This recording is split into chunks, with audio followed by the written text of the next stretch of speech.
राष्ट्रीय किसान मोर्चाने आता प्रशासनाला एक गंभीर इशारा दिलेला आहे। मौजे खडका तालुका आर्णी येथे सुरू असलेल्या निम्न पैनगंगा सिंचन प्रकल्पाच्या कामाबाबत गंभीर अनियमितता होत असल्याचा आरोप करत राष्ट्रीय किसान मोर्चा व निम्न पैनगंगा धरण विरोधी संघर्ष समिती आक्रमक झालेली आहे। यवतमाळ जिल्हाधिकारी यांच्या निष्क्रियतेचा निषेध नोंदवत संघटनांनी तीव्र आंदोलन करण्याची घोषणा केली आहे।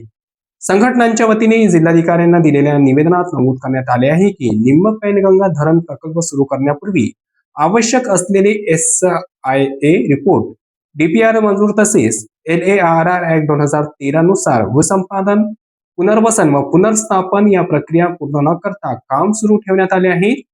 याबाबत 7 जानेवारी 2026 रोजी प्रशासनाकडे लेखी मागणी करून कागदपत्राच्या सत्यप्रती मागवण्यात आल्या होत्या। मात्र 2 महिन्याहून अधिक काळ उलटूनही जिल्हाधिकारी कार्यालयाकडून कोणतीही माहिती किंवा लेखी उत्तर देण्यात आलेले नाही, असा गंभीर आरोप करण्यात आले आहे। संघटनांनी म्हटले आहे की प्रशासनाचे हे वर्तन लोकशाही पद्धतीला न जुमानणारे असून प्रकल्पाचे काम बेकायदेशीर पद्धतीने सुरू असल्याचा संशय अधिक बळकट करत आहे। त्यामुळे तात्काळ धरणाचे काम बंद करून संबंधित अधिकाऱ्यांवर कारवाई करावी अशी मागणी करण्यात आली आहे।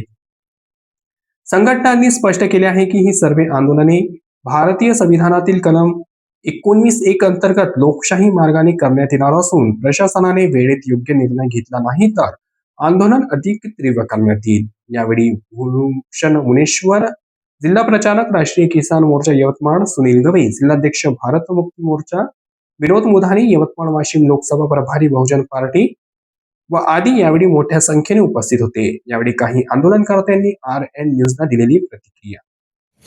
आज राष्ट्रीय किसान मोर्चा आणि निम्न पैनगंगा धरण विरोधी संघर्ष समिती विदर्भ मराठवाडा यांच्या वतीने महाराष्ट्रातल्या 36 जिल्ह्यामध्ये जिल्हाधिकारी कार्यालय यवतमाळ यांना आज निवेदन देण्याचा कार्यक्रम आयोजित करण्यात आला होता।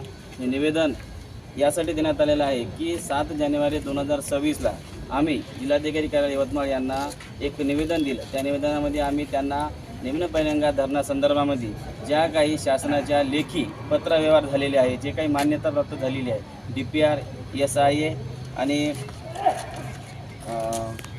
भूसंपादन कायद्यानुसार ज्या गोष्टी करायला पाहिजे होत्या त्या सर्व गोष्टी आम्ही लेखी पत्राद्वारे त्यांना मागितल्या होत्या।